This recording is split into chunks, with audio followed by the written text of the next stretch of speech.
YouTube does not push my videos or pretty much anybody's, even if you're subscribed and hit the bell notification. You actually have to go to my channel manually yourself to find the videos and watch them.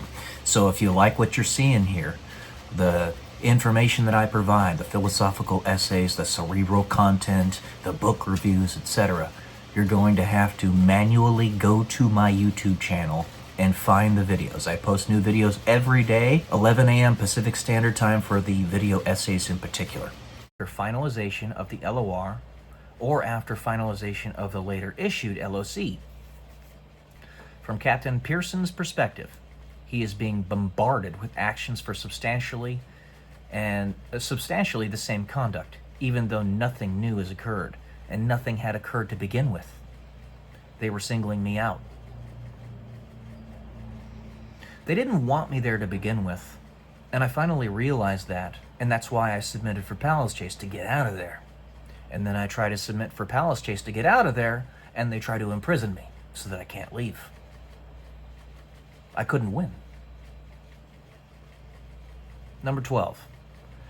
The intended purpose of administrative actions like letters of reprimand, admonishment, and counseling is to improve, correct, and instruct subordinates who depart from standards of performance, conduct, bearing, and integrity.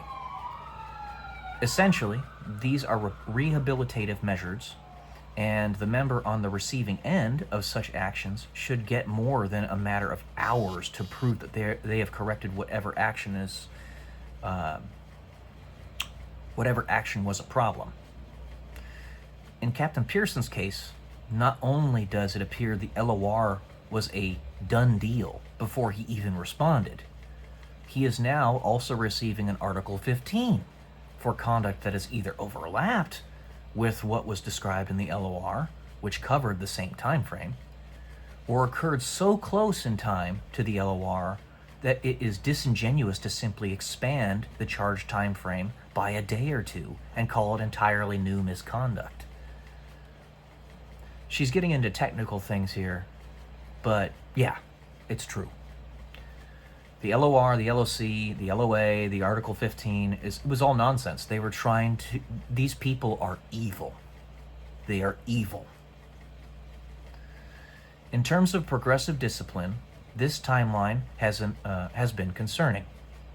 It began with an LOR for conduct occurring in/around December, January, and early February. Then it was an LOC, a lower action, for failure to meet behavior/performance standards and failure to heed the advice of his supervisor on how to improve his annual performance report. From Captain Pearson's perspective, a lower administrative action like an LOC would, at minimum, imply that he is performing somewhat better and has not done anything egregious enough since the LOR to warrant quote-unquote more severe action. Then he is offered an Article 15, a much more serious action than both the LOR and the LOC, and nothing alleged therein has occurred after 26 February, when the LOR was decided and finalized, and certainly not after the last administrative action, 6 April. 14. Sir, I understand that actions like this take time to route through your office and back down to the member. However, this Article 15, in fact, backtracks all the way to conduct that is at least partially addressed in the LOR.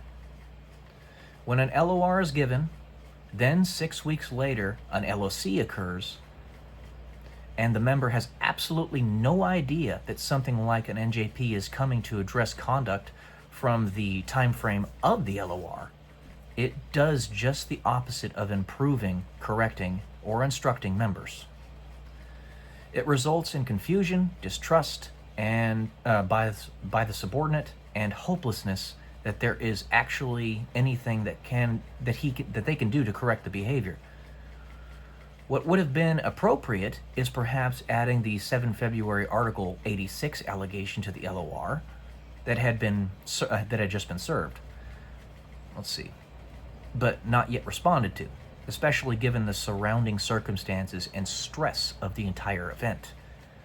Alternatively, His leadership could have specifically added it to the LOC or simply considered it adequately addressed in the LOC that was completed in April.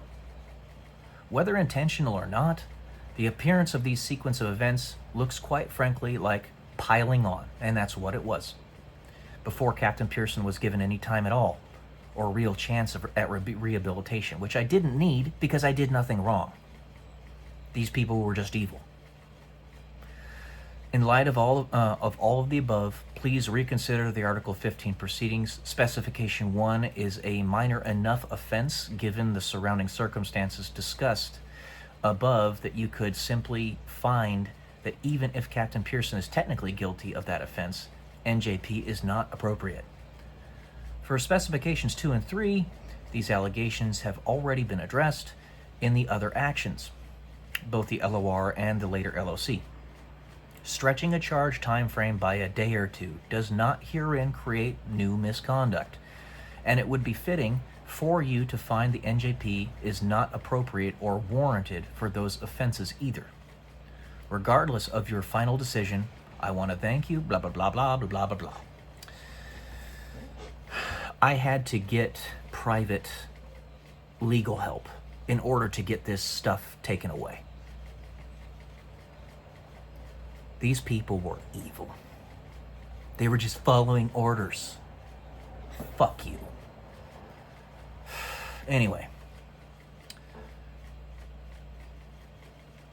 Okay, so this one is a response to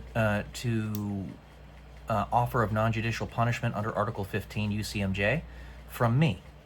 Number 1, sir, I have decided to accept the non-judicial punishment forum, which I believe that was me actually going into plead my case, but I am not guilty of these allegations and ask you to carefully consider my response. The attachments I am submitting and the timeline of events pertaining to this action. I believe this action is just one in a chain of events orchestrated to prevent me from separating on my own terms, as I had planned to do via the Palace Chase program earlier this year.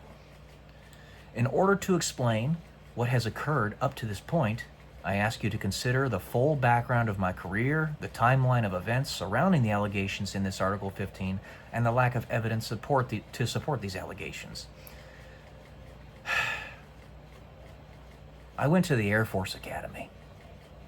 I was supposed to be top level. And I was. But I was always treated like trash in the military. After I got out of the Air Force Academy and went to my commissioned positions, I was always treated like trash. You guys saw the first 10 episodes of this, my story. Well, we're getting you the rest of it now. Background. Number 2. My goal from a very young age was always to get to space. I remember sitting down with my father when I was 10 years old after we had finished watching a space documentary. He asked me what I wanted to do when I grew up. This was a question that even as a 10-year-old, I understood it was very important, and I needed to accept it as being important. Therefore, I sat there for a solid minute and pondered the question. Afterward, I turned back to my father and said, I want to be an astronaut. He simply said to me, okay, do it. I tell you this so that you will understand that I had a very strong quote-unquote why for entering the Air Force. And I came with high hopes and a singular pursuit to reach that goal. I worked hard and managed to get accepted into the United States Air Force Academy, where I achieved an undergraduate degree in electrical engineering with a Spanish minor and other stuff. In my academic pursuits, I completed 168 course credits, what would otherwise be equivalent to more than a master's degree amount of work. Well, at USAFA, Air Force Academy, despite an exceedingly rigorous baseline level of work for all cadets, I participated in several extracurricular activities, to include becoming the Air Force Academy Marathon Club's cadet in charge, and other things. While the cadet in charge, I presented the club's bona fides to the commander in charge of the athletic activities and persuaded him to increase the funding and support of the club by 75%. The club at that point had become a recognized extracurricular sport of the academy.